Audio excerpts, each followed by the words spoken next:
আজ সোমবার ইমিগ্রেশন সংক্রান্ত সংসদীয় কমিটির বৈঠকে রীতিমতো চাপের মুখে পড়েছিলেন আমাদের ইমিগ্রেশন মিনিস্টার মার্ক মিলার। কমিটির সদস্যরা ডানে বামে সামনে পেছনে উপরে নিচে চতুর্দিক থেকে তাকে চেপে ধরেছেন কেবল একটি প্রশ্নের উত্তর জানার জন্যে।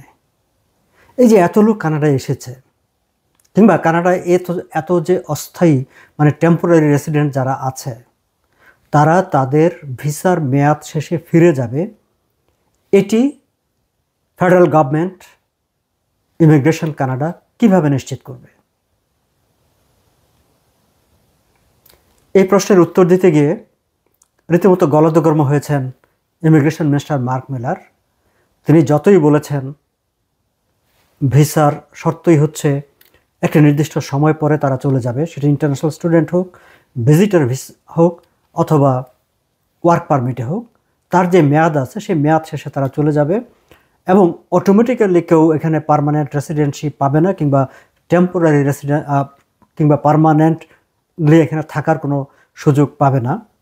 কিন্তু কনজারভেটিভ, এনডিপি, ব্লক কুইবেকো প্রত্যেকটি পার্টির প্রতিনিধি যারা বৈঠকে অংশ নিয়েছেন, তাদের প্রশ্ন একটাই, এটি কিভাবে নিশ্চিত হব আমরা?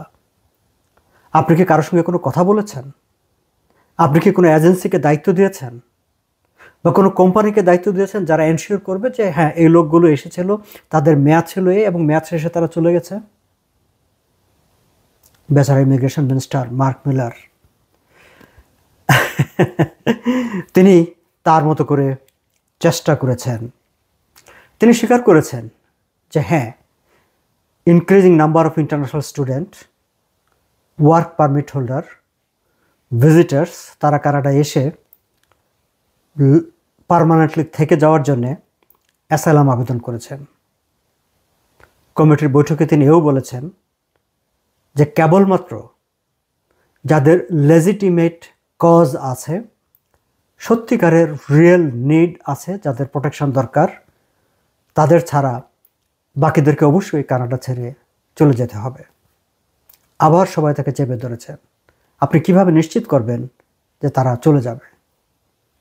ইমিগ্রেশন মিনিস্টার বলেছেন যে মেয়াদ শেষে বর্ডার সার্ভিস এজেন্সি ইনভেস্টিগেশন করবে এবং যারা ভিসার নিয়ম ভায়োলেট করেছে তাদেরকে বের করে দেবে।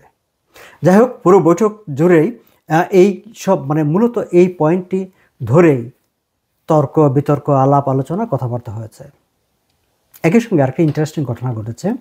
একটি non profit organisation, coalition of advocates and migrants, তারা এই যে লিবারেল গভর্নমেন্ট আগামী 3 বছরের জন্য পার্মানেন্ট রেসিডেন্ট ইমিগ্রেন্টদের সংখ্যা কমিয়ে দেওয়ার একটা পরিকল্পনা ঘোষণা করেছে, সেটি বাতিল করার দাবিতে তারা সেখানে এক ধরনের একটা ডেমনস্ট্রেশন করেছে। এই ডেমনস্ট্রেশনে অংশ নেওয়া গ্রুপের কয়েকজন, তাদেরকে আবার এই সংসদীয় কমিটির বৈঠকে উপস্থিত থাকতেও সুযোগ দেওয়া হয়েছে। তারা সেখানে don't deport us, don't be racist, এই ধরনের সাইন নিয়ে তারা বৈঠকে থেকেছেন। তার আগে তারা বলেছেন যে কানাডা গভর্নমেন্ট এই হাউজিং অ্যাফোর্ডেবিলিটির কথা বলে ইমিগ্রেশনের যে রিফর্ম করার চেষ্টা করছে বা ইমিগ্রেন্টদের সংখ্যা যেটি কমিয়ে ফেলার চেষ্টা করছে, সেটি আসলে ক্যানাডিয়ান গভর্নমেন্টের একটা রেসিস্ট অ্যাটিটিউড।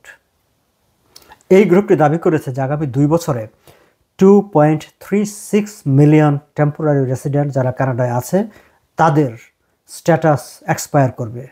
অর্থাৎ তাদের কেউ ইন্টারন্যাশনাল স্টুডেন্ট, তাদের কেউ ভিজিটার, তাদের কেউ ওয়ার্ক পারমিটে এসেছেন, প্রত্যেকেরই তাদের যেই ভিসার যেই কন্ডিশন, যে এরপরে তাদেরকে চলে যেতে হবে, সো তাদের সেই এক্সপায়ারেশনটা হবে ইন নেক্সট 2 ইয়ার্স। তারা এই বৈঠকে দাবি জানিয়েছেন কোন অবস্থাতেই যেন তাদেরকে ডিপোর্ট করে না দেওয়া হয়, তাদেরকে যেন থাকার সুযোগ দেওয়া হয়।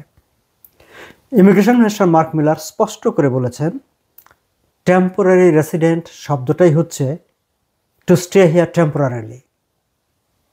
ভিজিটর ভিসা, স্টুডেন্ট পারমিট, কিংবা work permit, temporary work permit যেটা, সেটা দেওয়া হয় টেম্পোরারিলি। দ্যাট মিনস আপনি টেম্পোরারিলি এখানে থাকবেন এবং সেই টেম্পোরারি থাকার সময়টা শেষ হয়ে গেলে ইউ মাস্ট গো ব্যাক। তিনিও বলেছেন যে অনেক প্রতিষ্ঠান অনেককে মিথ্যা প্রতিশ্রুতি দিয়ে প্রতারণা করে অনেককে বলেছে যে তারা এখানে মানে পিআর পেয়ে যাবে, পার্মানেন্ট রেসিডেন্টশিপ পেয়ে যাবে। তিনি বলেছেন তাদের প্রতি তার সহানুভূতি আছে, কিন্তু আইনের বাইরে কিছু করণীয় নেই। তার যারা টেম্পোরারি এসেছেন তাদেরকে মেয়াদ শেষে চলে যেতে হবে এবং ফেডারেল গভর্নমেন্ট সেটি নিশ্চিত করবে যে যাদের ভিসার মেয়াদ শেষ হয়ে গেছে তারা কানাডা ছেড়ে চলে গেছেন কিংবা তাদেরকে বের করে দেওয়া হয়েছে, সেটি তারা নিশ্চিত করবেন।